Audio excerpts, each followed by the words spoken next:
They tell you that the silence is the worst part. They are wrong. The silence I can handle. I have lived in a quiet house for 15 years, ever since my husband passed. I know how to make friends with the quiet. No, the worst part isn't the silence. It is the noise of the world continuing on as if nothing has happened. My son, David, died on a Tuesday morning. It was a day just like this one. The sun was coming through the kitchen window, highlighting the dust motes dancing in the air. I was making coffee. The phone rang. And just like that, the earth didn't shake, the sky didn't turn black, but my entire life fell off its axis. He was 52. A heart attack, they said. Quick. He didn't suffer. People love to tell you that. At least he didn't suffer.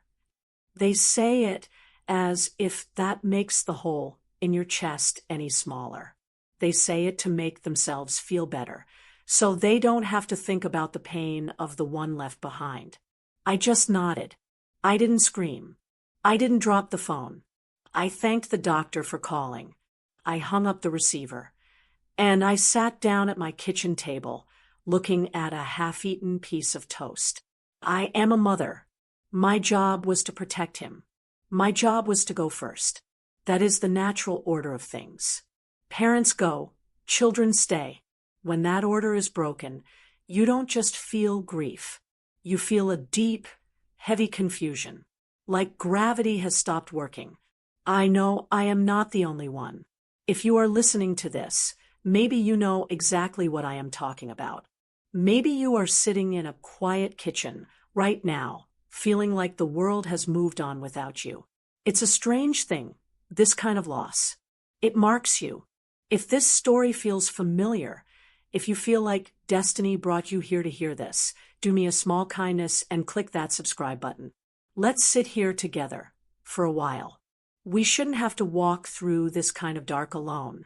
The days after the phone call were a blur of beige food and uncomfortable hugs. My house, usually my sanctuary, became a train station. People came in and out, tracking dirt on the rug, leaving casseroles I would never eat. I watched them. That is what I do now. I observe. I sat in the corner of the living room in my good black dress, the one I bought for my husband's funeral. It still fits. I haven't changed much in 15 years. I watched David's friends, men with graying hair and beer bellies, standing in uncomfortable circles, talking about sports because they didn't know how to talk about death. I watched the neighbors looking around my house, judging the dusting, checking to see if I was holding up. She's so strong. I heard Mrs. Higgins whisper to the lady from the church choir. She hasn't shed a tear. They mistake dignity for lack of feeling. I don't cry for an audience. My tears are my own. They are expensive, and I don't spend them on people who are just here to eat free sandwiches. I kept my back straight. I accepted their condolences. I was the marble statue they expected me to be. But my eyes were on her. Janice, my daughter-in-law. She was in the center of the room, weeping into a handkerchief. It was a performance. I hate to say that about the mother of my grandson, but I promise to be honest with you. It was a performance. She was wearing a dress that was a little too tight, a little too short, for a funeral. She was accepting hugs from the men, lingering a little too long. I watched her eyes. They weren't red and puffy like mine. They were clear. They were darting around the room, assessing, calculating. David was a good provider. He worked himself into the ground for that family. He ran a contracting business, honest work, hard work. He made sure Janice drove a nice car. He made sure they had a big house in the new development. He made sure there was insurance. I saw the look on Janice's face when the lawyer mentioned the policy amount earlier that morning. It wasn't relief that the bills would be paid. It was the look of a cat who just found the cream left on the counter. I don't know what I'm going to do. Janice wailed loudly, loud enough for everyone to hear. He did everything for us. I'm so lost." A young man, one of David's employees, patted her shoulder awkwardly. She leaned into him. I felt a cold weight settle in my stomach. It wasn't anger. Not yet. It was heavier than that. It was lead. It was the raw material of a hard truth settling in. My son was gone, and the person he left behind was not mourning him. She was mourning the loss of her servant. And worse, she was already planning her next move. Then I saw my grandson, Leo. He is 12. The same age David was when he broke his arm, falling out of the oak tree in the backyard. Leo sat on the stairs, looking small. He wasn't crying. He was staring at his shoes. He looked just like David. The same messy hair, the same quiet way of holding himself. Janice wasn't looking at Leo. The neighbors weren't looking at Leo. They were all looking at the weeping widow in the center of the room. I stood up. My knees popped, a sound that seemed too loud in the room, but nobody noticed. I walked over to the stairs and sat down next to the boy. I didn't hug him. David never liked being smothered, and I guessed Leo was the same. I just sat there, shoulder to shoulder with him. "It's a lot of noise," I said quietly. Leo nodded, not looking up. "Yeah. Your dad hated noise," I said. "I know," Leo whispered. A tear finally fell onto his sneaker. "Grandma?" "Yes, Leo." "Is Mom going to be okay? She's crying a lot." I looked over at Janice. She was checking her reflection in the hallway mirror, wiping a smudge of mascara while pretending to wipe a tear. "Your mother is a survivor, Leo," I said. I chose my words carefully. I would never poison a boy against his mother, but I would not lie to him either. She will figure things out very quickly. "I miss him," Leo said. His voice cracked. "I know. I miss him too. We are the ones who remember him, Leo. That's our job now. We carry the memory. That's heavy work." He looked up at me then. His eyes were David's eyes. Brown, deep, intelligent. And I saw the fear in them. He knew, on some level, that the stability of his life had just evaporated. David was the wall that kept the wind out. Janice was the weather. Unpredictable. Stormy 1 minute, sunny the next, depending on what she wanted. Without the wall, the weather was going to get into the house. The funeral ended. The guests left. The house eventually went quiet again. Janice took Leo home. She didn't ask me if I needed anything. She didn't ask if I wanted to come over for dinner, so I wouldn't be alone on the first night. She just packed up the leftover food that people had brought to my house, and said, "I'll call you, Ma." She never called me Ma unless she wanted something or was putting on a show. I closed the door. I locked the deadbolt. I turned off the porch light. I walked through the empty rooms of my house. It felt smaller now. Or maybe I felt smaller. I went into the room that used to be David's bedroom when he was a boy. I had kept it mostly the same. The trophies on the shelf. The books. I sat on the edge of the single bed. The mattress creaked. This is where the real work begins. The world thinks grief is a sprint. You cry for a week, you wear black for a month, and then you move on. They want you to get back to normal because your pain makes them uncomfortable. They want you to be inspiring. I am not inspiring. I am a mother who has buried her child. I felt the pain gathering in my chest. It wasn't sharp anymore. It was dull and heavy, like a bag of wet sand. This is my reality now. This is my base metal. I thought about Janice. I thought about how quickly she would move. I knew her. I had watched her for 15 years. She had tolerated David because he was useful. Now, she had the insurance money, the house, and no husband to answer to. She was free. And she had Leo. That was the thought that made me sit up straight. She had Leo. My son's legacy wasn't the money. It wasn't the contracting business. It was that boy. And that boy was now alone in a house with a woman who only loved herself. I didn't cry that night. I stared at the wall. I let the darkness of the room seep into my bones. I let the lead settle. I needed to be heavy.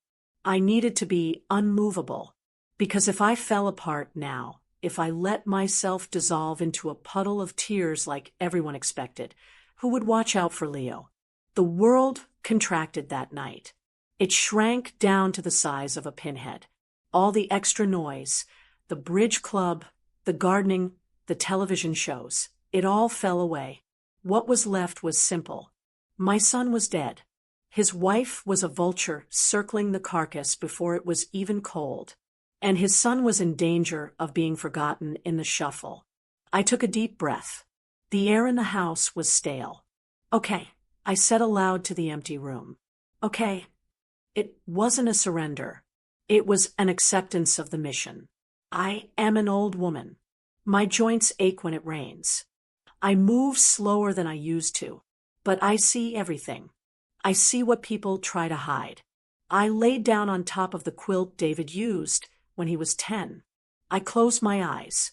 I didn't sleep, but I rested. I needed to conserve my strength. The grieving period for the world was over. The tuna bakes were in the freezer. The flowers would wilt by tomorrow. Everyone else would go back to work on Wednesday.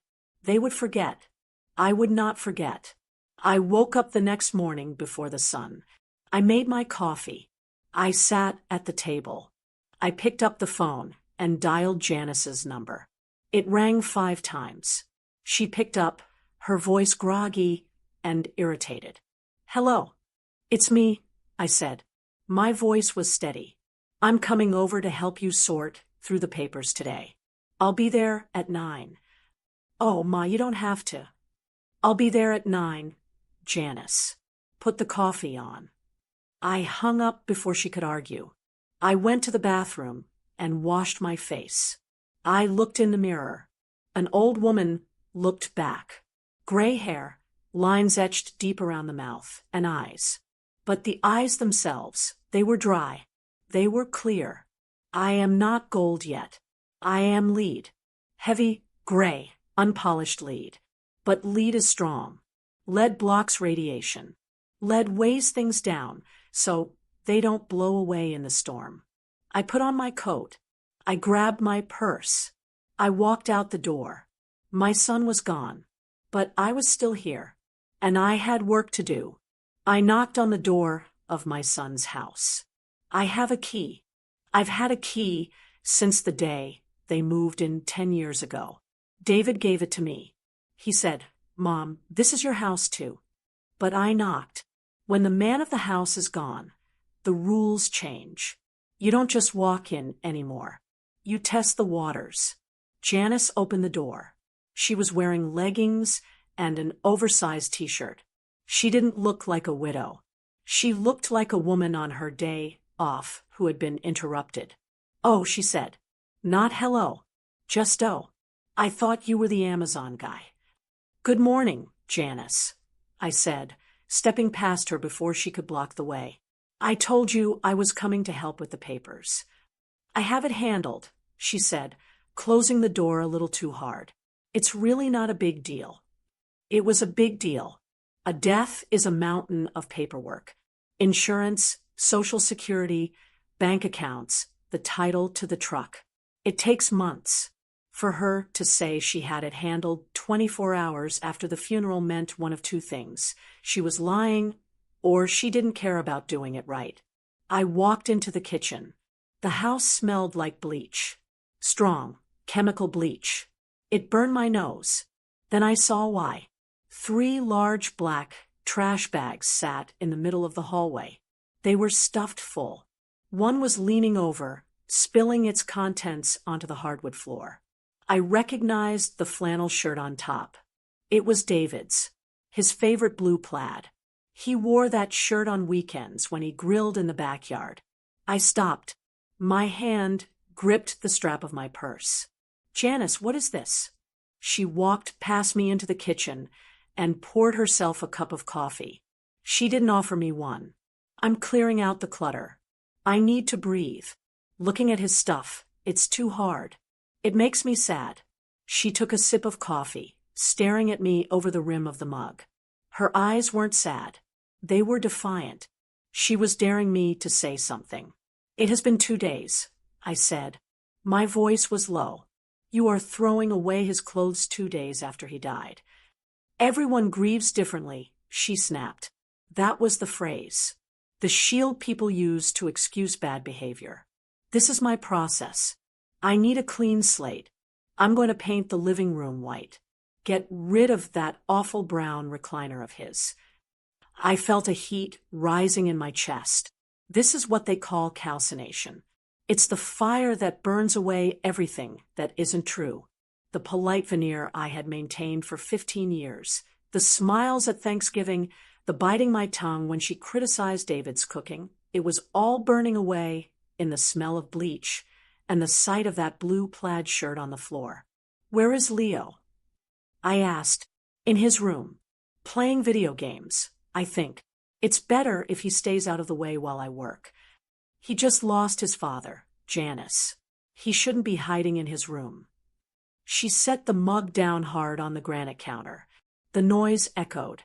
Look, I didn't ask you to come over here to critique my parenting. I'm doing the best I can. It's not easy being a single mother. She tried on the title like a new coat. Single mother. She liked the way it sounded. It gave her victimhood and authority all at once. I walked past her, ignoring the venom in her voice, and went down the hall to Leo's room. The door was closed. I knocked softly. Leo. No answer. I opened the door. The room was dark. The curtains were drawn. The air smelled stale. Leo wasn't playing video games. He was lying on his bed, staring at the ceiling. He was wearing the same clothes he had on yesterday. I sat down on the edge of the bed. Leo, honey, have you eaten? He shook his head. Not hungry. Your mom, is she making lunch? He shrugged. A small, defeated motion. She's busy cleaning. I looked around the room. It was messy, typical for a 12-year-old, but it felt neglected. There was a plate with a half-eaten sandwich from who knows when on the dresser. Come on, I said, standing up. I'm going to make you some eggs. Real food. He sat up slowly. He looked like an old man. She's mad, he whispered. Who? Mom. She's mad at Dad. I froze. Why do you say that? She was yelling at his clothes when she put them in the bags. She said he left us a mess. My heart broke. Not for David, he was beyond her anger now. But for this boy, listening to his mother curse his dead father from the other room. I took Leo's hand. Come with me. We walked back into the kitchen. Janice was on the phone, laughing, actually laughing. When she saw us, she stopped abruptly and put on a serious face. I have to go, she said into the phone. My mother-in-law is here. She made it sound like the pest control is here. She hung up. What are you doing? I'm making Leo some breakfast, I said, opening the fridge. It was empty except for a bottle of wine, some takeout containers, and milk. Do you have eggs? We're out, she said. I haven't had time to shop. You had time to pack 3 bags of David's clothes, I said. I didn't shout. I didn't look at her. I just stated the fact. Excuse me? Her voice went up an octave. I turned to face her. The fire was hot now. You had time to clear out his closet. You had time to call your friend and laugh on the phone. But you didn't have time to buy eggs for your son. Janice's face turned red. Not from shame. From rage. You don't get to come into my house and judge me, she hissed. She took a step toward me. She was younger, taller, and stronger. She thought she could intimidate me. David isn't here to protect you anymore. You're just a guest. And frankly, you're in the way. There it was. The truth. The impurities were burned off. There was no love here. There was no respect. There was just a woman who wanted the check and the house, but not the baggage of the family. I am his grandmother, I said, standing my ground. I might be old, but I am not frail, and I am not going anywhere. He's my son, she spat back. And if I say you're confusing him, or that you're too old to be helpful, then that's how it is. You've lived your life. You had your family. Go home and look at your photo albums. Let me live my life. Too old? I asked. Yes, old. You move slow. You're stuck in the past. You think we need to mourn for a year? That's ancient history. We move on. We survive. If you can't handle the speed, then get off the ride. She looked at Leo. Go to your room, Leo. But Grandma was going to. Go to your room. Leo flinched. He looked at me, his eyes wide with panic. I gave him a small nod. Go. It's okay. He scrambled down the hall, and I heard his door click shut. Now, it was just the two of us. The air was vibrating. Listen to me, Janice said, her voice dropping to a cold, flat tone. I appreciate what you did for David. Raising him and whatever. But he's gone. This is my house. That is my son. You are a visitor. You visit on Christmas. You visit on birthdays. You do not come over here unannounced and tell me how to run my life. You understand? She was cutting me out. She was surgically removing me from the family like a tumor. I looked at the trash bags again. I looked at the empty fridge. I looked at her manicure, fresh and perfect. I understand, I said. She smiled. A thin, victorious smile. She thought she had won.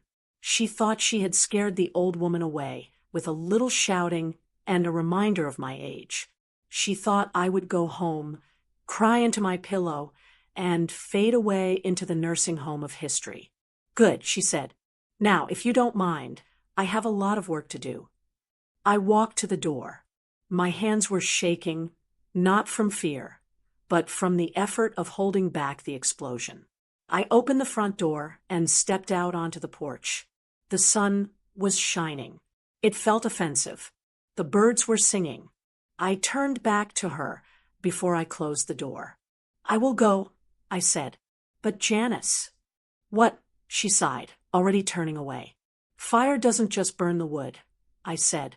It hardens the steel. She rolled her eyes and slammed the door in my face. The sound was a final punctuation mark. I walked to my car. I sat in the driver's seat. I didn't start the engine immediately. I gripped the steering wheel until my knuckles turned white. I was angry. I was furious. But beneath the anger, there was something else. A clarity. Grief does terrible things to people, they say. It makes them irrational. But sometimes grief just opens the curtain. Janice wasn't acting this way because she was grieving.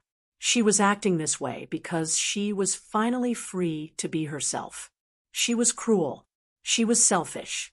And she had total control over the only thing David had left behind. I looked at the upstairs window. The curtains in Leo's room moved slightly. He was watching. I knew what he was feeling. He felt abandoned. He felt like he was trapped on a ship with a captain who didn't care if they sank, as long as she got to the lifeboat first. I promise you, I whispered to the windshield. I promise you, David. And I promise you, Leo. She wanted a war. She thought I was just an old lady with photo albums. She forgot one thing. Old women have time. We have patience. We have seen everything, and we know how to wait. She thought she had burned me with her words. She thought she had turned me into ash. But she was wrong. She had just put me through the fire. And when you put iron through the fire and you hammer it and you quench it, it becomes a weapon. I started the car. I didn't cry. I didn't go home to nap. I drove to the grocery store. I bought 2 dozen eggs, a loaf of bread, milk, fruit, and a rotisserie chicken. Then I drove back to my house. I cooked the chicken. I made a casserole. I packed it all up. I wasn't going to go back to Janice's today. That would be foolish.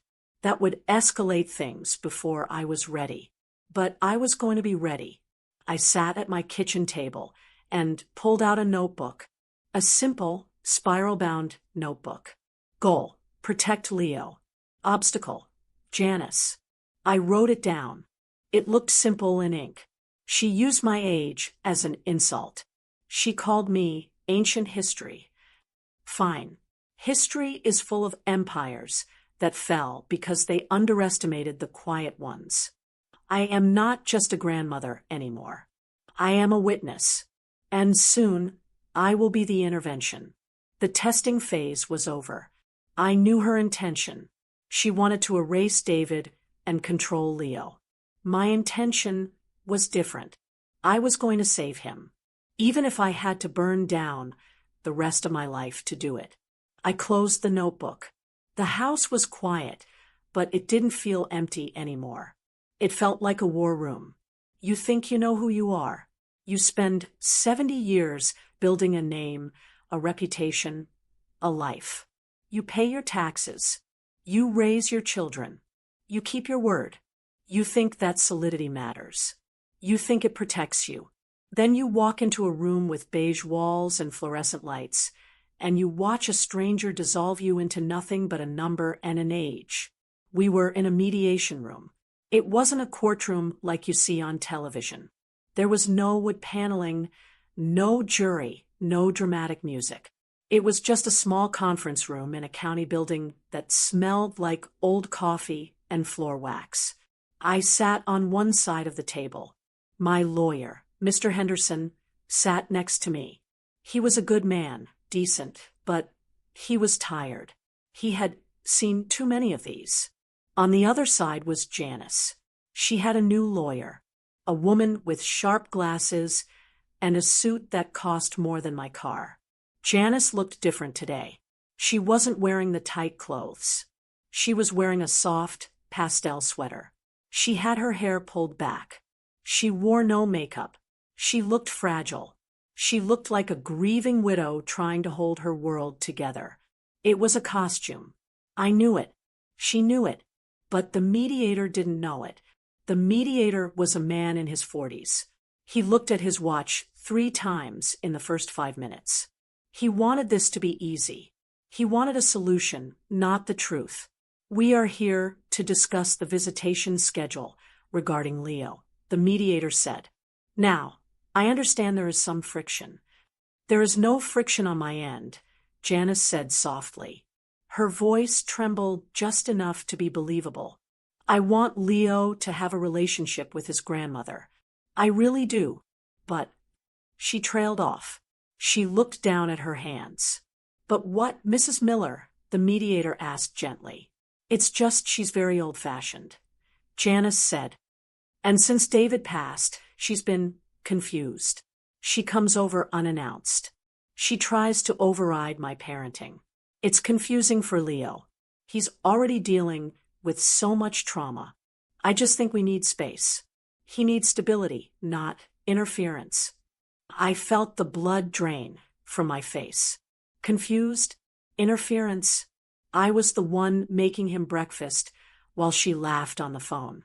I was the one sitting with him while she threw his father's clothes in the trash. I opened my mouth to speak, but Mr. Henderson put a hand on my arm. Let her finish, he whispered. We are asking for supervised visitation, Janice's lawyer cut in. Smooth, professional, lethal.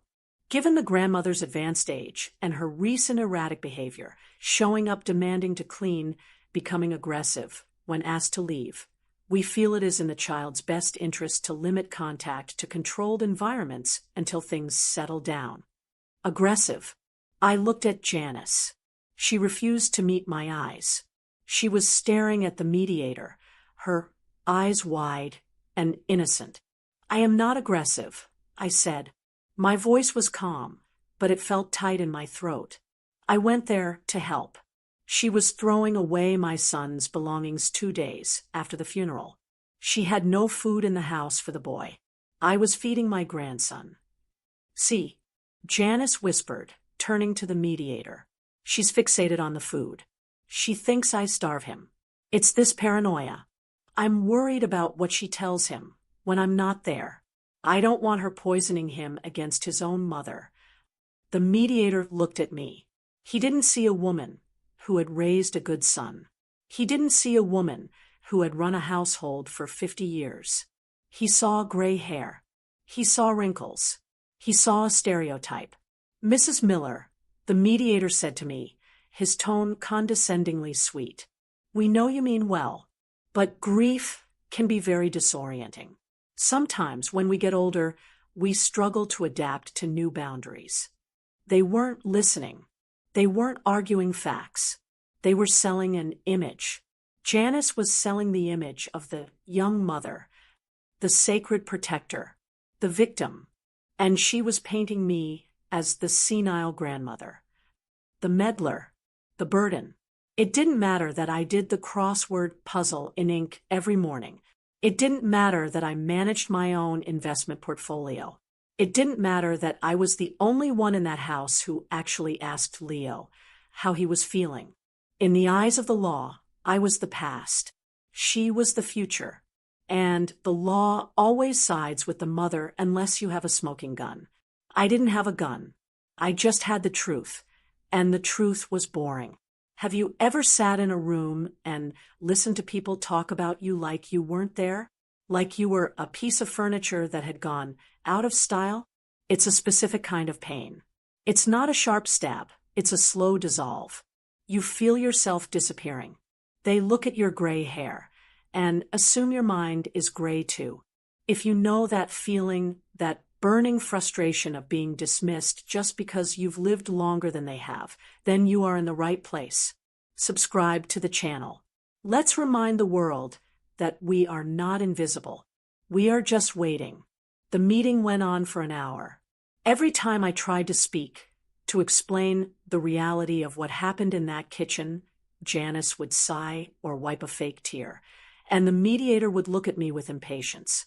Let's focus on the future, not the past, he would say. The past? My son died last week. That is not the past. That is an open wound.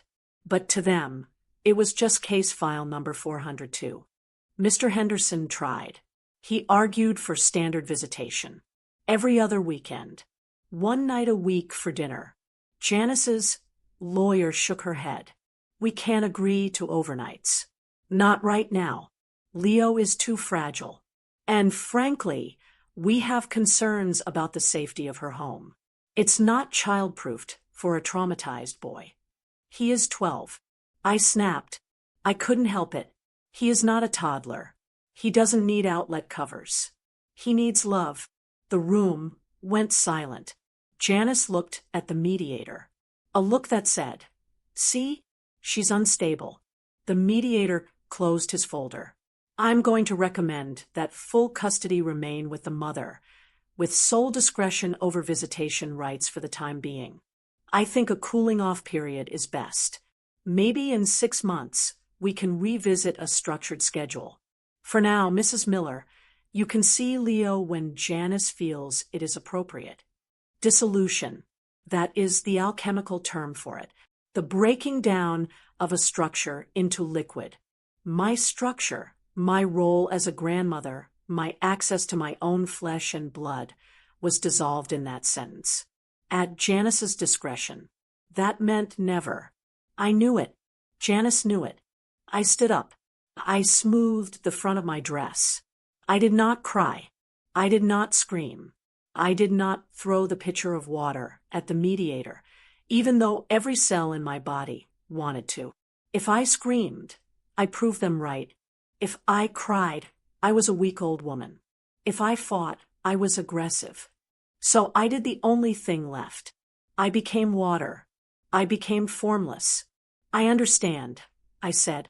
Janice looked surprised. She expected a fight. She wanted a fight so she could play the victim again. I just want what is best for Leo. I said quietly, if you think keeping him away from the only other person who loved his father is best, then that is your choice. I walked out of the room. My legs felt heavy, like I was wading through deep water. I waited by the elevator. Janice and her lawyer came out a moment later. The lawyer shook her hand and walked away toward the stairs. Janice walked up to me. The elevator was taking a long time. She turned to me. The fragile widow mask was gone. The eyes were hard again. You should have stayed home, she said. Her voice was low, so no one else in the hallway could hear. I told you. It's my life now. My rules. He is not a possession, Janice, I said, looking straight ahead at the closed elevator doors. He is a boy. He's my ticket, she said. I froze. I turned my head slowly to look at her. What did you say? She smiled, but it was ugly. David didn't leave a will, did he? Everything goes to the spouse. And since Leo is a minor, I control his share too. Social Security checks. Insurance. The college fund. It's all mine to manage. And you're just a liability. So don't hold your breath for that visit. The elevator dinged. The doors opened. After you, she said, mocking me. I stepped inside. She didn't follow. She let the doors close between us. I stood alone in the metal box as it descended. My reflection in the polished steel looked pale. She had admitted it. She didn't even care enough to hide it anymore. She called her own son a ticket, a meal ticket, a payday. The dissolution was complete. The illusion that she might just be a grieving, stressed mother was gone. The illusion that the legal system would protect my family was gone. I walked out of the building into the bright afternoon sun. The traffic was loud. The world was moving fast. I walked to my car and sat inside. I had lost. On paper, I had lost everything. I had no rights. I had no schedule. I had no power. But water is a funny thing. You can't break water.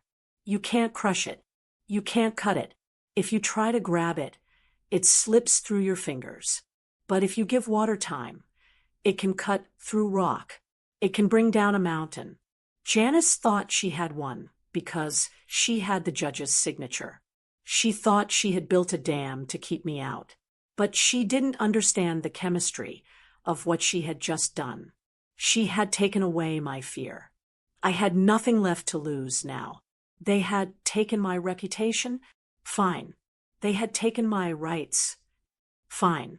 Now, I didn't have to play by their rules anymore. I wasn't a grandmother hoping for a visit. I was water seeping into the cracks of her foundation. I started the car. I didn't go home. I drove to the electronics store. If I couldn't walk through the front door, I would find another way in. Janice thought she controlled the narrative because she controlled the adults. But she forgot about the digital world. She forgot that Leo was 12, and 12-year-olds live on the internet. She had dissolved my physical presence. So, I would become a ghost, a voice in the wires. I wasn't going to argue facts anymore. I was going to change the reality. I pulled into the parking lot. I took a deep breath. You want to sell an image, Janice? I whispered. Fine. Let's see what happens when the picture gets developed. The loss of form wasn't the end. It was the beginning of the infiltration. For the next 3 weeks, I became invisible. To the outside world, I looked like an old woman who had finally accepted her defeat. I stopped driving past David's house. I stopped calling Janice's phone. I didn't go to the school to try and catch a glimpse of Leo at the fence. I went to the grocery store on Tuesdays. I watered my hydrangeas, and I sat on my porch in the evenings. The neighbors noticed. I saw Mrs. Higgins across the street, watching me from behind her curtains. I knew what she was thinking. She was thinking, poor thing, she's finally given up. She's broken. Let them think I am broken. Broken things are sharp. Broken things are dangerous if you step on them. This phase is what the alchemists call separatio, separation. It is the element of air. It is when you stop drowning in your emotions and you start lifting yourself above them to see the landscape clearly. You separate the water from the oil. You separate the lies from the truth. I had to separate my heart from my head. My heart wanted to run over there, bang on the door, and demand to see my grandson. My heart wanted to scream. But my head knew that screaming would only get a restraining order. So I sat in my silence, and I learned a new skill. I went to the electronics store, like I planned. I bought a tablet. The young man at the counter tried to sell me the simple version with the big buttons. No, I told him, I want the one with the best screen resolution and the fastest processor. He looked surprised, but he sold it to me. I took it home. I sat at my kitchen table with a cup of black coffee, and I taught myself how to disappear into the internet. I didn't use my name. I didn't use a photo of my face. I created an account with a picture of a generic sunset. I became user 7742. I found Janice. It wasn't hard. Her profile was public. People like Janice live for the audience. They don't lock their doors. They leave them wide open so people can envy the furniture. I spent days scrolling back. Years of photos. Years of captions. This was the separation. I was separating the image she presented from the reality I knew. There was a photo from 2 years ago. Best hubby ever. Surprise date night. It showed a fancy steak dinner. I remembered that night. David had called me at 5 p.m., sounding exhausted. He asked if I could lend him $200 because the truck needed a part and cash flow was tight. He didn't borrow money for a truck part. He borrowed it to buy her that steak because she was throwing a tantrum about him working too much. There was a photo from last Christmas. So blessed. Family is everything. I remembered that Christmas. She spent the entire day in her bedroom with a migraine because David bought her the wrong bracelet, leaving me to cook the entire dinner for 12 people while Leo sat by the tree waiting for her to come down. I wasn't looking at family photos anymore. I was looking at evidence. I began to see the pattern. It was a rhythm I hadn't noticed when I was in the middle of it. The absence. Since the funeral, Janice had been posting a lot. That is the modern way of mourning, I suppose. Performing grief. Missing him so much today. The house is so empty. Posted at 10 a.m. on a Tuesday.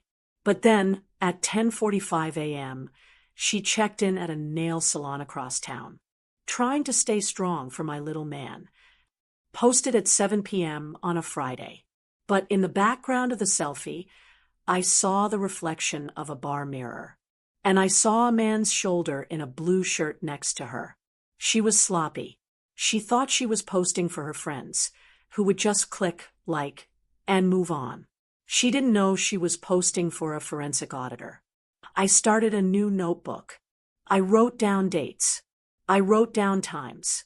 Thursday, October 14th. Post, movie night with Leo. Popcorn and cuddles. Reality. I zoomed in on the photo. The popcorn bowl was full. The TV was on. But look at the reflection in the window behind the TV. The room was empty. There was no Leo in the frame. And the timestamp on the movie playing on the screen, it was a morning news show. She took the photo in the morning, saved it, and posted it at night to make it look like she was home. Where was she really? I scrolled through the comments. Her friends were all saying, "You're such a good mom," and "You're doing so great, sweetie." It made my blood boil, but I forced the heat down.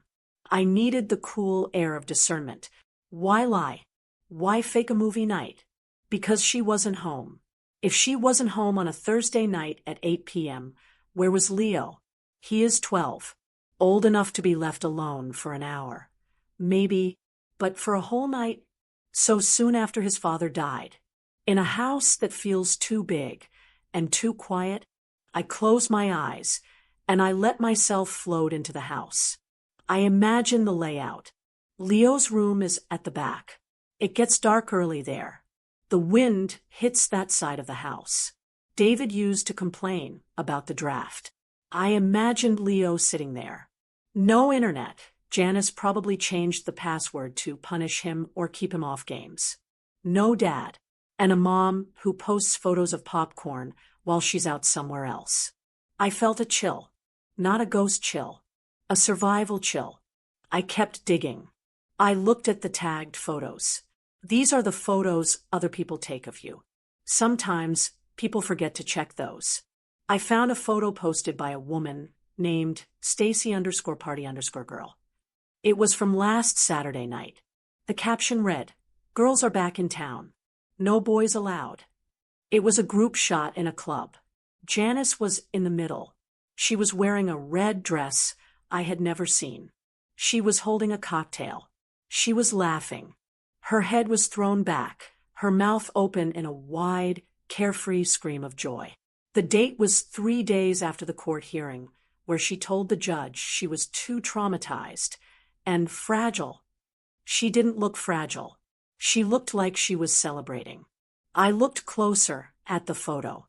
On the table in front of them, amidst the glasses, was a set of keys. There was a keychain. A distinct, yellow rubber duck. That was Leo's house key. David had given Leo that key 2 months ago. "So you can let yourself in after school," he had said. Why did Janice have Leo's key at a nightclub?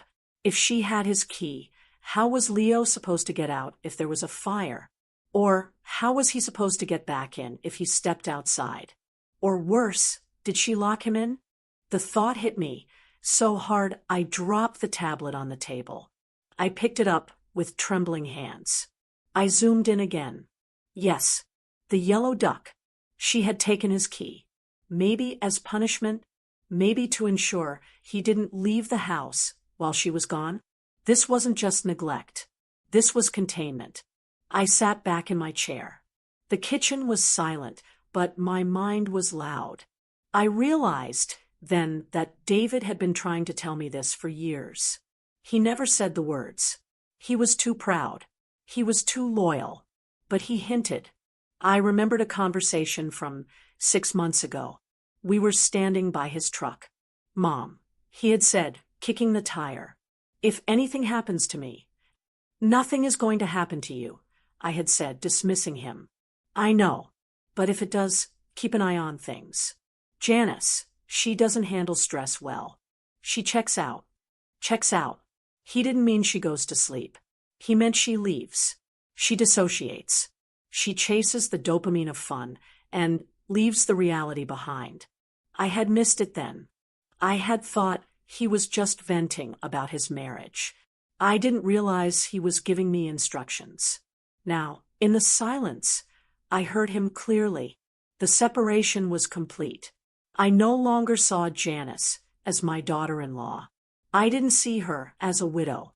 I didn't even see her as a mother. I saw her as a threat, a biological hazard to my grandson. I looked at the clock. It was 9 p.m. on a Wednesday. According to her Facebook, she was curled up with a book and tea. Early night. I stood up. I went to the closet and put on my dark coat. I put on my sneakers, the quiet ones with the rubber soles. I wasn't going to knock on the door. I wasn't going to cause a scene. I was going to verify the data. I drove my car, but I didn't drive to her street. I parked 2 blocks over, in front of a house that had been for sale for months. It was dark there. I walked the 2 blocks. The air was crisp. My breath misted in front of me. I stuck to the shadows. I felt ridiculous, like a spy in a bad movie. But then I thought of the yellow duck keychain on the bar table, and I felt nothing but cold resolve. I reached the edge of their property. The house was dark. If she was reading a book, there would be a lamp on.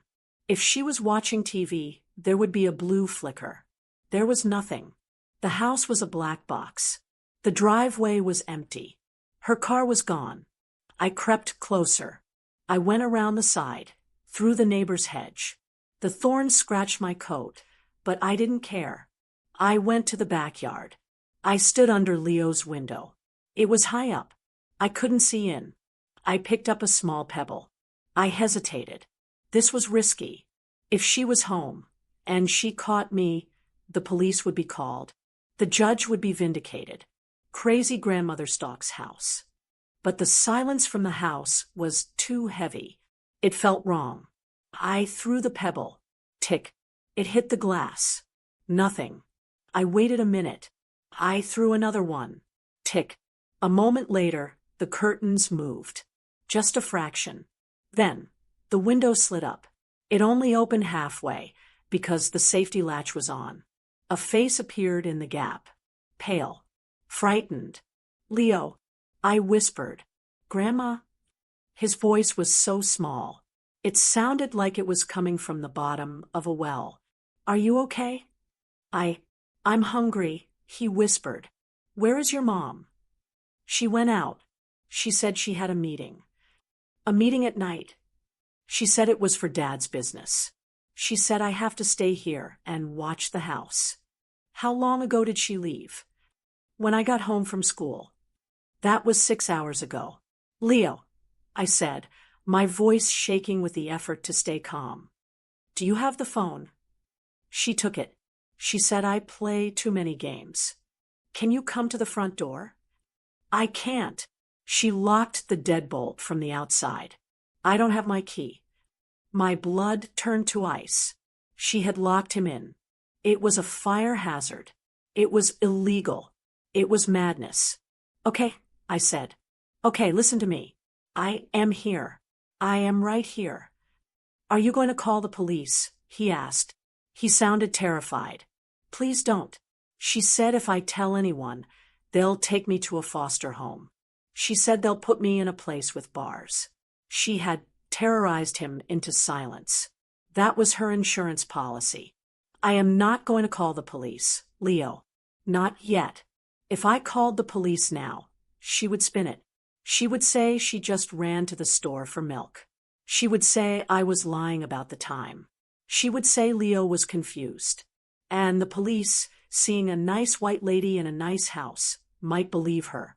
Or worse, they would take Leo, and he would disappear into the system while the courts fought it out. I couldn't risk the system. The system had already failed us on Tuesday. I need you to be brave, Leo. I'm going to get you some food. I'll be right back. Can you lower a string or something? I have my shoelaces. Tie them together. I'll be back in 10 minutes. I ran back to my car. I drove to the 24-hour gas station. I bought sandwiches, chips, water, protein bars, and a flashlight. I ran back. I tied the bag to the shoelaces. He pulled it up. Eat, I whispered. Hide the wrappers. Don't let her see them. Grandma? Yes. When are you coming to get me? Soon, I promised. I have to be smart, Leo. I have to catch her. If I just take you now, they will bring you back to her. I have to make sure they never bring you back. Okay, he whispered. I am watching, I told him. I am always watching. You are not alone. He closed the window. I stood in the dark backyard for a long time. I had the truth now. The separation was over. I had separated the mother from the monster. Now I needed the next phase. I needed to ferment this truth. I needed to let it rot her reputation from the inside out. She wanted to play the game of appearances? Fine. I took out my phone. I took a picture of the dark house. I took a picture of the empty driveway. I took a screenshot of her cozy night in post. I wasn't just a grandmother anymore. I was a documentarian of her failure. I walked back to my car. The air was cold, but I didn't feel it. I felt the fire of a new purpose. She had locked him in. She had just handed me the key to her destruction. I had the pictures. I had the screenshot of her lie. I had the image of a dark house where a 12-year-old boy was locked in like a prisoner. That was the raw material. But in alchemy, raw material isn't enough. You have to distill it. You have to boil it down until only the purest truth remains. I sat in my kitchen the morning after I threw pebbles at Leo's window. I was tired. My bones felt heavy, but my mind was vibrating. I kept asking myself one question. Why didn't David leave? He was a smart man. He was a contractor who could look at a house and tell you if the foundation was cracking just by walking across the floor. How did he not see the cracks in his own marriage? How did he leave his son with a woman who treats him like a nuisance? It didn't make sense. And when things don't make sense, it means you are missing a piece of the puzzle. I looked at the old oak desk in the corner of my living room. David built that desk for me 3 years ago. It's white oak, Mom, he had said, running his hand over the grain. It's solid. It'll outlast us all. He spent weeks on it. He came over every Saturday, sanding, staining, fitting the drawers. At the time, I thought he was just being a good son. Now, I wondered if he was just looking for an excuse to be out of his own house. I walked over to the desk. I ran my hand over the wood, just like he did. Distillation, separating the volatile from the fixed. I remembered something he told me once about cabinet making. Always leave a dead space, Mom. A false bottom. A hollow leg. You never know when you need to hide a little cash for a rainy day. He had winked when he said it. I thought he was joking. I pulled out the bottom drawer on the right side. It was deep, filled with my knitting patterns. I took them out. I felt the bottom of the drawer. It was solid. I pulled the drawer all the way out and set it on the floor. I reached into the cavity of the desk. I felt around the back panel. Nothing. Just smooth wood. I sat back on my heels. Maybe I was imagining things. Maybe I was just an old woman looking for a secret message that wasn't there. But then I remembered the trim. He had put a decorative trim along the bottom of the desk, right against the floor. It seemed a little thick for just decoration. I lay on my stomach on the carpet. I reached under the desk. I felt the back of the trim. There was a groove, a small, finger-sized groove. I pulled. It didn't budge. I pushed up. Click. A section of the trim, about a foot long, popped loose. It wasn't just a piece of wood. It was a drawer, long and shallow, built into the base of the desk itself. A toe-kick drawer. Only a master carpenter would know how to hide it so perfectly. My heart hammered against the floorboards. I pulled the long, thin drawer out. It wasn't empty. There was a thick manila envelope and a black leather notebook. I sat up, clutching the items like they were holy relics. I moved to my chair. I put on my reading glasses. I opened the notebook first. It wasn't a diary. David wasn't the type to write about his feelings. It was a ledger. January 12th, for $1,000 withdrawn from joint savings. Jay said it was for home repairs. No repairs done. February 4th, credit card bill. $1,200 at the Sapphire Lounge. Jay said she was at her sister's. March 20th, found the second phone bill. Who is 555-0192. I turned the pages. It went back 2 years. He had been tracking her. He knew. He knew about the money. He knew about the lies. Then I saw the entry from 2 months ago. August 15th. Confronted Jay. She denied it. Gaslit me. Said I was crazy. Said if I tried to leave, she'd take Leo and I'd never see him again. She said the courts always side with the mother. She said she'd tell them I was abusive. My hand flew to my mouth. He didn't stay because he was blind. He stayed because he was a hostage. She had threatened him with the one thing he couldn't survive losing, his son. I felt a tear slide down my cheek. Not of sadness, but of relief. He hadn't been a fool. He had been a father trying to figure out how to defuse a bomb without hurting the child standing next to it. I closed the notebook. I picked up the manila envelope. It was sealed with heavy tape. On the front, in David's blocky handwriting, it said, MOM. Open only if I am gone. I cut the tape. I pulled out a stack of papers. The top document was titled Last Will and Testament, but it wasn't the standard legal form. It was drafted by a lawyer I didn't know, a Mr. Samuel Cohen, in the next town over. I read the date. It was signed 3 weeks before he died. I started reading. The legal language was dense, but the meaning was clear as glass. I, David Miller, being of sound mind, I hereby revoke all prior wills. I leave the entirety of my estate, including the house, the business assets, the insurance policies, and all liquid cash, into the Leo Miller Trust. He didn't leave it to Janice. He didn't leave her a dime. I read on. The trustee of said trust shall be my mother, Rose Miller.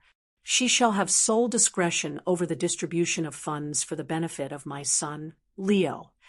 I specifically exclude my wife, Janice Miller, from this will due to marital infidelity and financial misconduct, evidence of which is attached herein. Attached herein. I flipped to the back. There were printouts, emails, bank transfers, and photos. Photos of Janice with another man, the man in the blue shirt I had seen in her grieving selfie. David had been building a case. He was preparing to file for divorce. He was preparing to fight her. He just ran out of time. His heart gave out before he could pull the trigger. But he had left the gun for me. This is the moment everything changes. When you realize that the person you lost didn't leave you empty-handed, they left you a map. It's a heavy thing, finding out the truth. It makes you question everything you thought you knew about the people you love. But it also tells you that you were right to trust your gut. If you've ever felt that instinct, that voice telling you to dig deeper because something wasn't right, then you understand this moment. Destiny doesn't make mistakes. You are listening to this because you know what it's like to carry a burden that nobody else can see. Subscribe, and let's carry it together. I sat there for a long time, the papers spread out on the table. The sun moved across the floor, but I didn't move. In the court hearing, Janice had said, David didn't leave a will. She thought that was true. She thought she had won by default. She thought because she controlled the house, she controlled the narrative. But David knew her. He knew she would scour the house. He knew she would check the safe in the bedroom. He knew she would check the filing cabinet. So he put the truth inside the one thing she never touched. He put it inside his work. He put it inside something he made for his mother. He knew she would never look in a desk belonging to an old woman. To Janice, I was irrelevant. Why would the money be with me? The realization washed over me. This wasn't just a will. It was a trap. David had set a trap for her from beyond the grave. He knew she would spend the money. He knew she would act reckless. He let her think she was safe. And he gave the trigger to me. I looked at the clause about guardianship. It is my express wish that my mother, Rose Miller, be the legal guardian of my son in the event of my death. If she is unable, I appoint my brother. He had covered every base. The fear I had felt for the last week evaporated. The feeling of helplessness was gone. I wasn't a visitor anymore. I wasn't an interference. I was the legal owner of the house Janice was sleeping in. I was the trustee of the money she was using to buy cocktails. I was the guardian of the boy she had locked in a room. I stood up. I walked to the window. I could have called the lawyer right then. I could have marched over to her house with the papers in my hand and called the sheriff. But that is not how you catch a predator. If you move too fast, they run. They hide the assets. They flee with the child. No. Janice was in the middle of her victory lap. She felt safe. She felt untouchable. I needed to let her feel that way a little longer.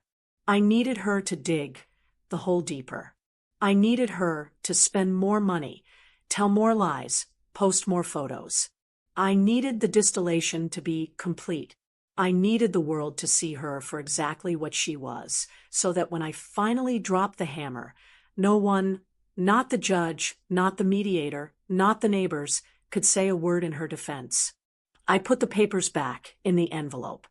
I put the envelope back in the hidden drawer. I slid the trim back into place. Click. The desk looked innocent again. Just a piece of furniture. I went to the kitchen and made myself a fresh pot of coffee. I checked my reflection in the microwave door. I looked the same. Same gray hair. Same cardigan. But I wasn't the same. My son had not left me a battle. He had left me a responsibility. He had handed me the gavel. I picked up my tablet. I logged back into user 7742. I went to Janice's page. She had just posted again. A photo of a new car.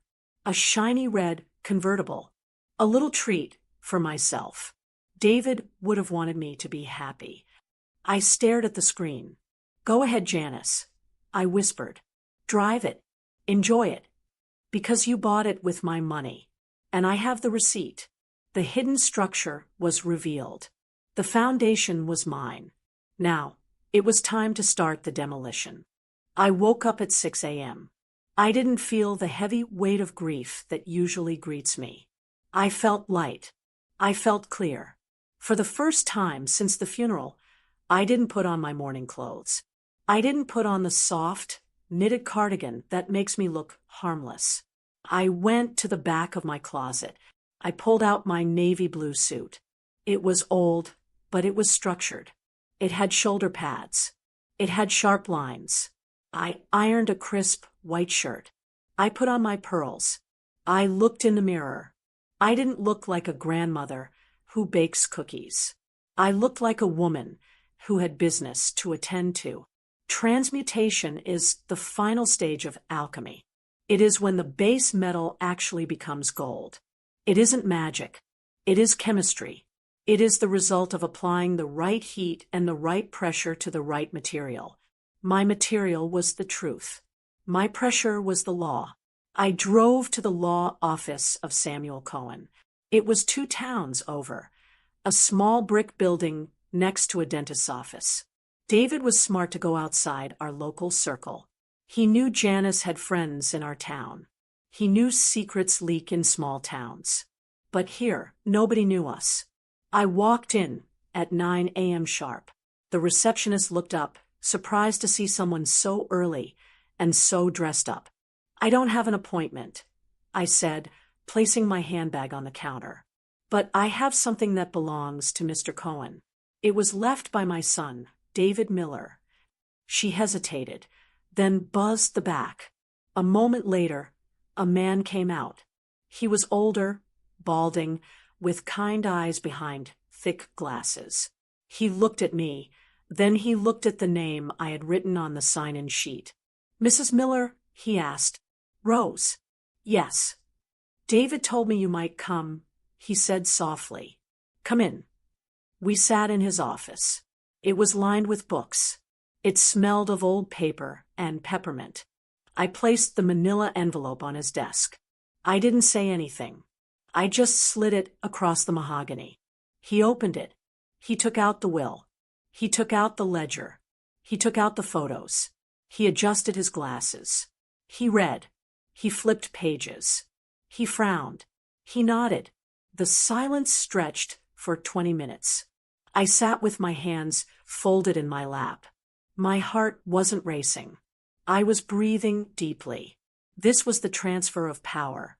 Every page he read was a brick being removed from Janice's wall and placed into mine. Finally, he looked up. This is a properly executed will, he said. I witnessed it myself. We video recorded the signing, just to be safe. David was very thorough. I know, I said. He was a good builder.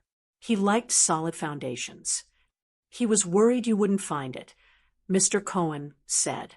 He knew I would look, I replied. He knew I'd clean. Mr. Cohen smiled, a sad, brief smile. Then he tapped the ledger. This is significant. This proves financial malfeasance. And the photos, this proves the marriage was irretrievably broken before death. She has no claim to the spousal share if we can prove she was siphoning marital assets for an affair. And the boy? I asked. That was the only question that mattered. The trust is explicit, he said. You are the trustee. You control the money. And the guardianship clause is strong, especially combined with. He picked up the photo I had printed out, the one of the dark house with the timestamp, and the screenshot of her cozy night in post. Combined with this. He leaned back. Mrs. Miller, what do you want to do? We can file a motion. It might take a few weeks to get a hearing. No, I said. I don't want a hearing in a few weeks. She is spending the trust money, right now. She is driving a car bought with my grandson's college fund. She is locking a child in a room. What do you want to do? I want to follow the instructions, I said. Execute the trust. Today. Mr. Cohen nodded. He picked up his phone. I'm calling the bank, he said. I sat there and listened. It was a fascinating thing, listening to the world rearrange itself. Yes, this is Samuel Cohen. I am the executor for the estate of David Miller. I am faxing over a court-certified copy of the last will and testament. Yes, immediately. All accounts. The joint checking, the savings, the business operating account. Everything is to be frozen pending transfer to the testamentary trust. Yes, freeze the credit cards associated with the accounts. All of them. Effective immediately. He hung up. It's done, he said. The cards will stop working within the hour. And the house? I asked. The house is now an asset of the trust. You are the trustee. You legally own the house. She is essentially a squatter. Good, I said. Mrs. Miller, he said, looking at me with concern. How do you want to handle the notification? I can send a courier. I can have the sheriff serve her. No, I said. I don't want to warn her.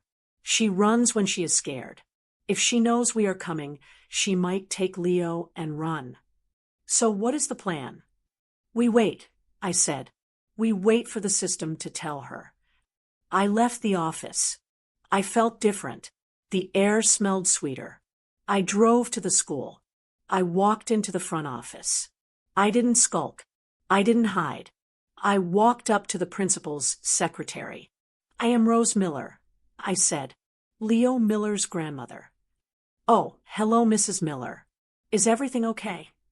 Everything is changing, I said. I handed her a document Mr. Cohen had just printed for me. It was a temporary letter of guardianship based on the filed will. My son appointed me as Leo's guardian. There is a legal situation unfolding. I need to know that Leo will not be released to his mother today. The secretary looked at the paper. She saw the stamp. She saw the lawyer's letterhead. I have to call the principal. Please do. 5 minutes later, the principal came out. He knew me. I had baked cupcakes for the bake sale for years. Rose, he said, this is highly irregular. The court order on file says the mother has custody. That court order was based on the assumption that there was no will. I said, this is the will. It supersedes the assumption. And I lowered my voice. The police will be at her home this afternoon regarding a child neglect investigation. Do you want to be the one who released a child to a suspect? He paled. He looked at the paper again. He stays here, the principal said. We'll keep him in the office until you or the police come. Thank you. I went back to my car. Now I waited. I checked my watch. It was 12:30 p.m. Janice usually went to lunch at the Italian place on Main Street on Thursdays. She liked the wine there. I sat in my car in the parking lot across the street. I could see the restaurant patio. There she was. She was wearing sunglasses. She was with two friends. They were laughing. There was a bottle of wine on the table. She looked happy. She looked free. She looked like a woman who had gotten away with it. I watched the waiter bring the check. Janice waved her hand dismissively and threw her card on the tray. She was treating everyone. Of course she was. It's easy to be generous with stolen money. The waiter walked away. A minute later, he came back. He leaned down. He whispered something. Janice laughed. She shook her head. She pointed at the card. Try it again. The waiter walked away. He came back again. He wasn't smiling this time. He was holding the card out. Janice stood up. She was making a scene. I couldn't hear her, but I knew the body language. The hands on hips. The finger pointing. You know who I am? She pulled out another card. She handed it to him. He went away. He came back. Declined. She pulled out her phone. She started tapping furiously. She was checking the banking app. I watched her freeze. She stared at the screen. She tapped it again. She shook the phone as if it were broken. The accounts weren't just low. They were locked. They were gone. The ticket had been canceled. Her friends were looking at her awkwardly. One of them started digging in her purse for cash. Janice looked around. She looked panic-stricken. Her world was collapsing in the middle of a lunch rush. My phone rang. It was her. I let it ring 3 times. Then I answered. Hello. What did you do? She screamed. No hello. No pretense. Just pure, unadulterated panic. I'm at lunch, and my cards aren't working. The app says, account frozen, contact administrator. What did you do? I didn't do anything, Janice. I said calmly. The trust did it. What trust? What are you talking about? The Leo Miller Trust, I said. The one David set up 3 weeks before he died. The one that owns the house, the cars, and the bank accounts. The one where I am the sole trustee. Silence. Dead silence on the other end. You're lying, she whispered. He didn't have a will. He told me. He lied to you, I said. Just like you lied to him about the affair. Just like you lied to the court about me. Just like you lied to the world about being a grieving widow. You can't do this. I have custody. Not for long, I said. Mr. Cohen has already sent the evidence of the lock on Leo's door to Child Protective Services, and the photos of you at the club with his keys, and the bank records of you stealing from the business. You witch. I am not a witch, Janice, I said. I am the administrator. I'm going to get Leo, she hissed. I'm going to get my son, and we are leaving. Leo is at school, I said, and the school has been notified. If you step onto the property, the police will be called. He's my son. He is a beneficiary of the trust, I said, and my job is to protect the assets. And Leo is the most valuable asset David left. I hung up. I watched her from across the street. She stood there, phone in hand, looking at the restaurant, looking at her friends, looking at her car. She realized then that the car she drove, there wasn't hers. The gas in the tank wasn't hers. The phone in her hand wasn't hers. She was standing on a trapdoor, and I had just pulled the lever. She ran to the convertible. She fumbled with the keys. She peeled out of the parking lot. She was going to the school. I knew she would. She was desperate. I started my engine. I drove to the school, following a safe distance behind. I wasn't rushing. I wasn't speeding. Justice does not require anger. It requires accuracy. And I had timed this perfectly. By the time I pulled up to the school, 2 police cruisers were already there. They were standing by the front gate. Janice's car was stopped in the middle of the driveway. She was out of the car, screaming at the officers. She was waving her arms. She looked unhinged. I parked my car. I stepped out. I adjusted my jacket. I walked toward the gate. The police officer looked at me. "Ma'am, stay back," he said. "I am Rose Miller," I said, handing him the folder Mr. Cohen gave me. "I believe you are looking for this." It was the full file. The will. The photos. The evidence. Janice stopped screaming when she saw me. She looked at me with a hatred so pure it could burn through steel. "You did this," she shrieked. "You ruined everything." I looked at her. I didn't yell back. I didn't call her names. "You ruined it yourself, Janice," I said softly. I just turned on the lights. The officer looked at the papers. He looked at Janice. He looked at the car. "Ma'am," the officer said to Janice, "we have a report of child endangerment and potential fraud. We need you to step away from the vehicle." The transmutation was complete. The gold was separated from the dross. The truth was out in the open, shining in the afternoon sun. I looked toward the school office window. I saw a small face pressed against the glass. "Leo." I raised my hand and gave him a small, steady wave. He didn't wave back. He just watched. But he saw me. He saw that the monster wasn't invincible. He saw that his grandmother wasn't frail. He saw the structure hold. I turned back to the officer. "I am the legal guardian," I said. "I am here to take my grandson home." The drive away from the school was quiet. It wasn't the awkward silence of strangers, but the heavy, exhausted silence of soldiers leaving a battlefield. Leo sat in the passenger seat. He was buckled in. He held his backpack on his lap like a shield. I didn't ask him 20 questions. I didn't ask, "Did she hurt you?" or "Are you hungry?" I just drove. I drove us to the drive-thru at the burger place. I ordered a cheeseburger, fries, and a milkshake. I handed the bag to him. He ate it in 3 bites. He was starving. Watching him eat with such desperation made my hands tighten on the steering wheel, but I kept my face smooth. We arrived at my house. It is a small house compared to the one he lived in. It has vinyl siding and a porch that needs painting next spring. But when we walked inside, the air was different. It didn't smell like bleach and secrets. It smelled like lavender and old paper.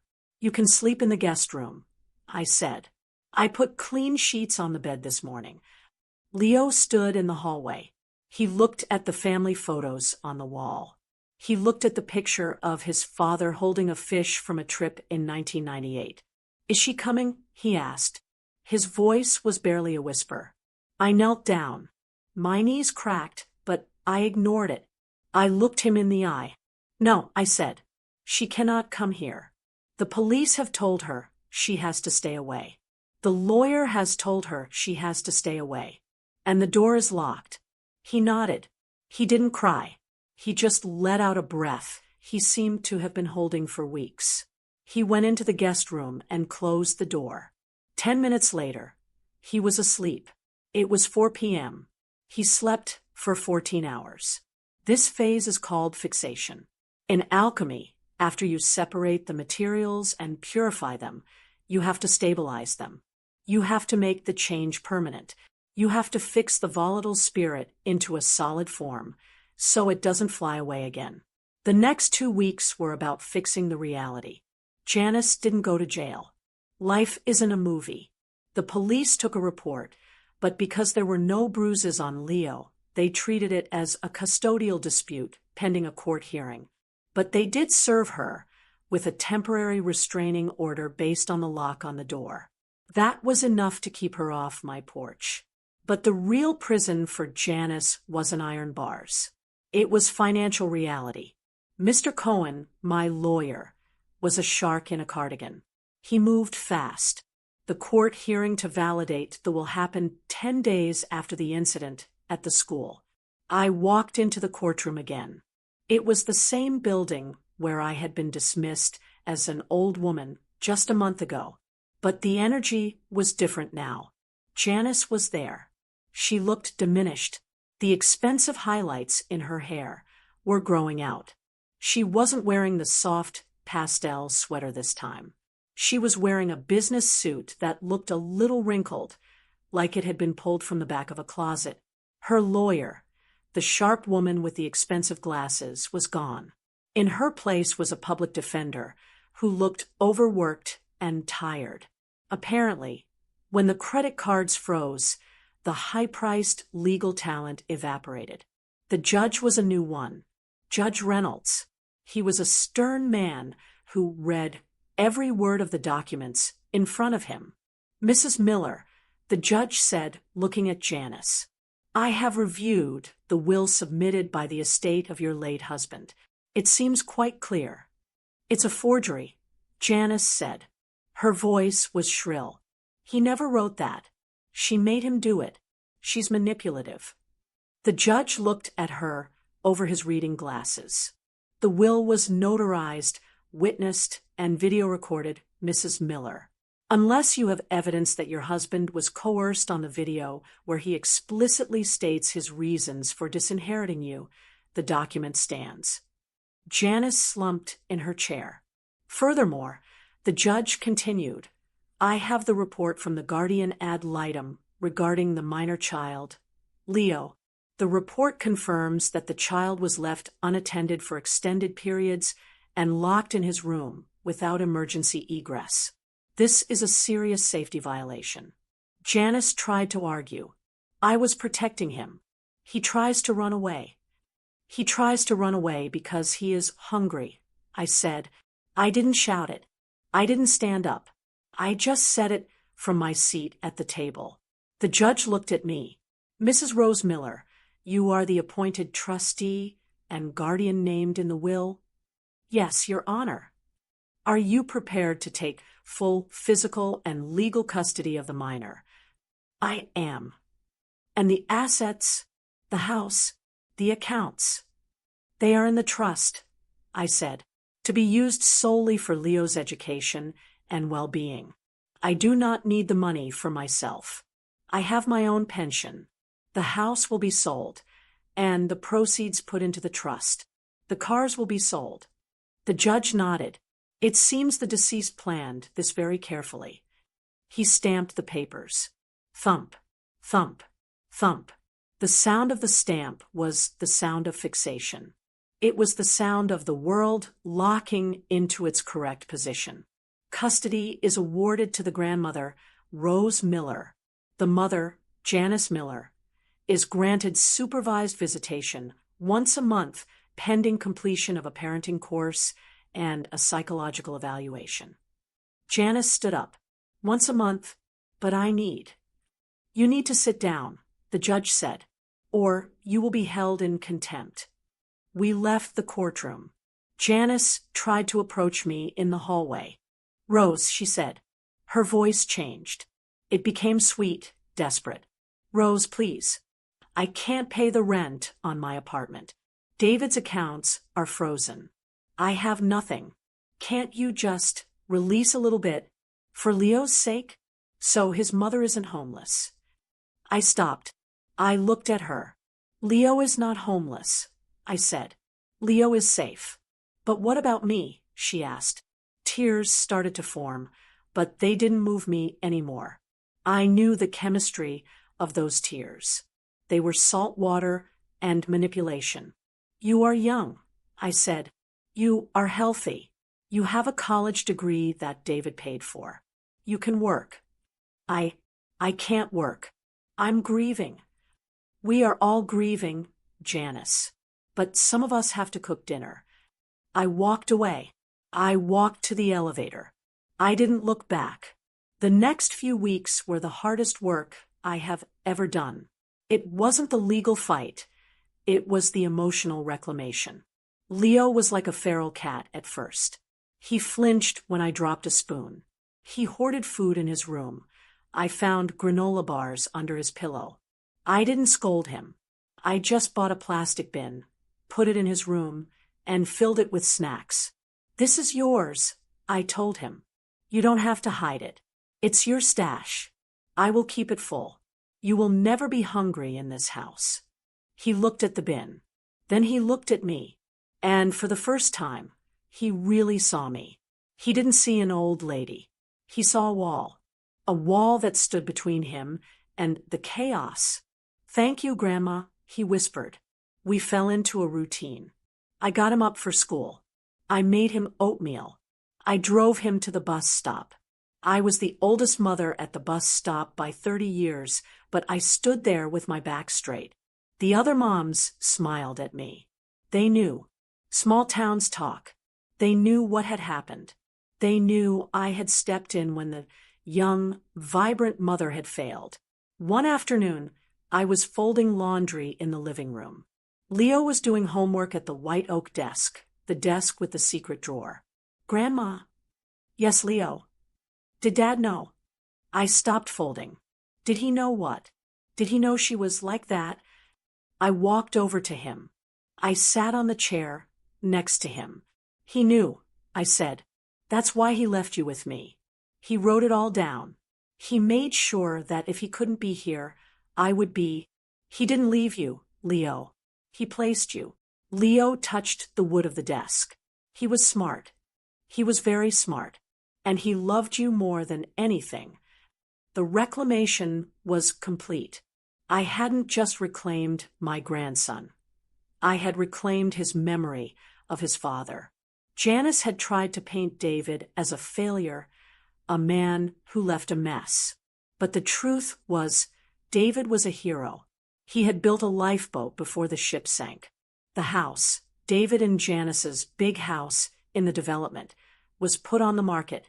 I went there one last time to supervise the movers. It was empty. The echo was loud. I walked into the kitchen, where I had sat that first morning, listening to the silence. I saw the spot on the floor where the trash bag of David's clothes had been. I felt a moment of pity for Janice. Just a flicker. She had wanted everything. She wanted the money, the freedom, the sympathy. She grasped for it so greedily that she crushed it.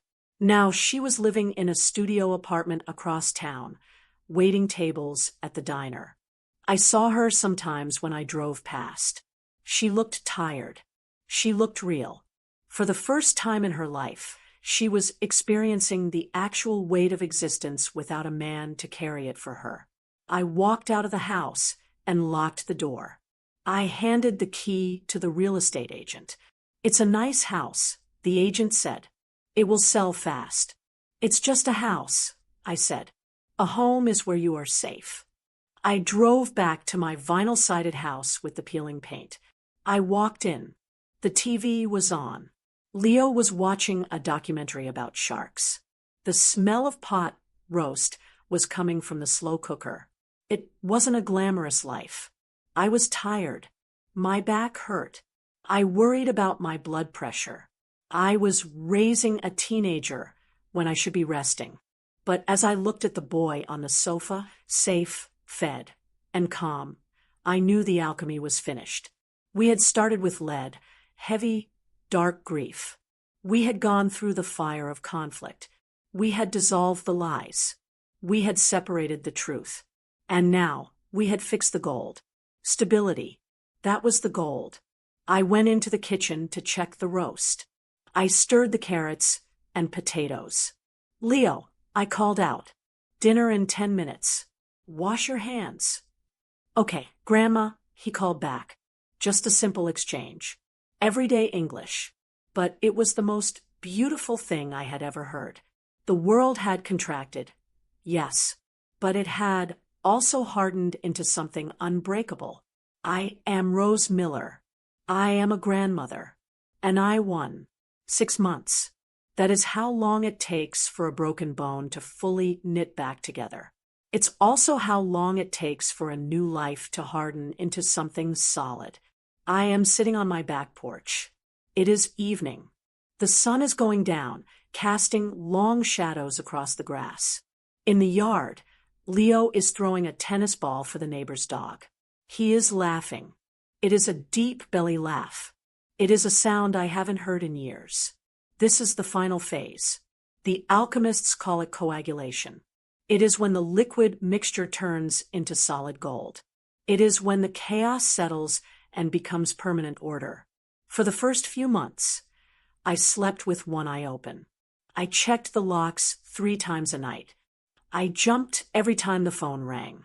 I was waiting for the other shoe to drop. I was waiting for Janice to find a loophole, or for the judge to change his mind, or for my own body to fail me. But the shoe never dropped. The silence in my house is different now. It isn't the heavy, lonely silence of a widow.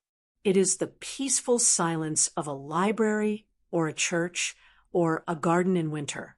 It is a silence that says, we are safe here. We have a routine. Routine is the most underrated thing in the world. People chase excitement, but excitement is just another word for instability. I give Leo stability. 7 a.m., breakfast, eggs and toast. 7:45 a.m., the bus. 3:30 p.m., homework. 6 p.m., dinner. It is boring. And it is beautiful.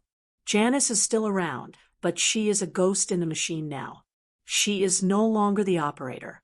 We have supervised visitation on the first Saturday of the month. We meet at a neutral location, the public library meeting room. A social worker named Brenda sits in the corner with a clipboard. I drive Leo there. I walk him to the door. I do not go in. I sit on a bench outside the glass doors. I can see them, but I can't hear them. I watch Janice. She looks different every time. 1 month, she looks angry. The next, she looks weepy. She brings Leo gifts that he doesn't need. Expensive sneakers she can't afford. Video games he already has. She is trying to buy his love back. But love is not a transaction. Love is presence. I watch Leo. He is polite. He sits up straight. He answers her questions. But he doesn't lean in. He keeps a physical distance. He knows the difference now between a mother who wants a photo op and a grandmother who wants him to be fed. Last Saturday, Janice tried to make a scene. I saw her waving her hands. I saw Brenda, the social worker, step in and say something. Janice stormed out of the room 5 minutes early. She walked past my bench. She stopped. She looked at my shoes. They were comfortable walking shoes. You think you won, she spat. You think you're so perfect. I looked up from my book. I was reading a mystery novel. I don't think about winning, Janice, I said. I think about what's for dinner. She huffed and walked away. She got into a car that had a dent in the fender and a temporary tag. I didn't feel angry. I didn't feel triumphant. I just felt settled. She is chaos.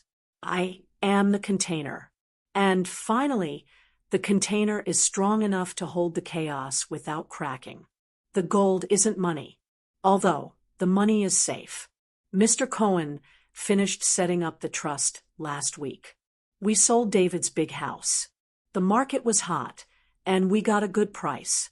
Every penny of that sale went into an investment account that Janice cannot touch. It is locked tight until Leo is 25.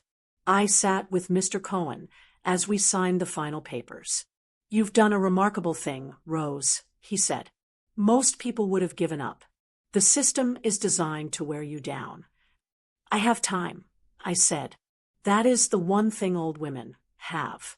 We have patience. He handed me a folder. This is for you. A copy of the finalized guardianship decree. Permanent. Permanent. I took the paper home. I put it in the safe. But the real gold is what happened yesterday. Leo came home from school. He threw his backpack on the sofa. A habit I am trying to break, but I let it slide.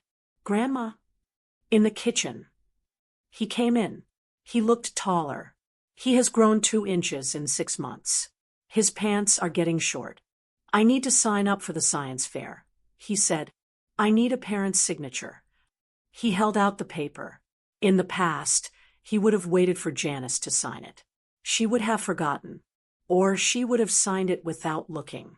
Or she would have promised to come to the fair, and then never showed up. I dried my hands on a dish towel. I took the pen. "What are you making?"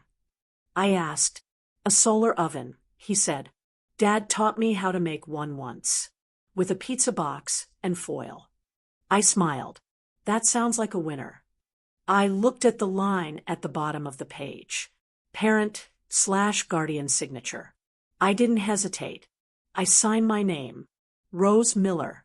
It wasn't just ink on paper. It was a contract with the future. "I'll help you find a pizza box," I said. "Thanks." He grabbed an apple and turned to leave. Then he stopped. "Grandma?" "Yeah." "Are you going to be there?" "At the fair." "Leo," I said, looking at him over my reading glasses. "I will be there early to get a good seat. And I will stay until they kick us out." He grinned. "Cool." He ran outside to play. I stood in the kitchen. The sun was hitting the linoleum floor. The dust motes were dancing, just like they were on the day David died. But they didn't look like sadness anymore. They looked like life. I realized something then. For months, I had been telling myself that I was doing this despite my age. I thought my age was a handicap. I thought I had to work twice as hard to prove I wasn't senile, wasn't frail, wasn't past it. But I was wrong. I didn't win this battle despite being 70. I won it because I am 70. Janice lost because she is young and foolish. She thought the world owed her happiness. She thought she could fast forward through the hard parts. She reacted to everything, every mood, every desire, every impulse. She was volatile. She was steam. I won because I know how to wait. I know how to be quiet. I know that truth is a slow-moving river, but it eventually carves through the canyon. I have buried a husband. I have buried a son.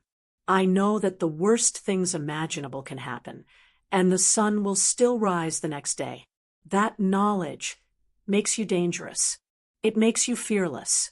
When the lawyer threatened me, I didn't panic. When the judge questioned me, I didn't cry. When Janice screamed at me, I didn't scream back. A younger woman might have fought fire with fire. I fought fire with water. I fought it with endurance. Age did not disqualify me. It prepared me. I walked out to the porch and sat down in my rocking chair. The wood creaked, a familiar, comforting sound. I watched Leo throw the ball again. The dog chased it, barking happily. My son is gone. That hole will never close. It is a permanent scar on my heart. But the bleeding has stopped.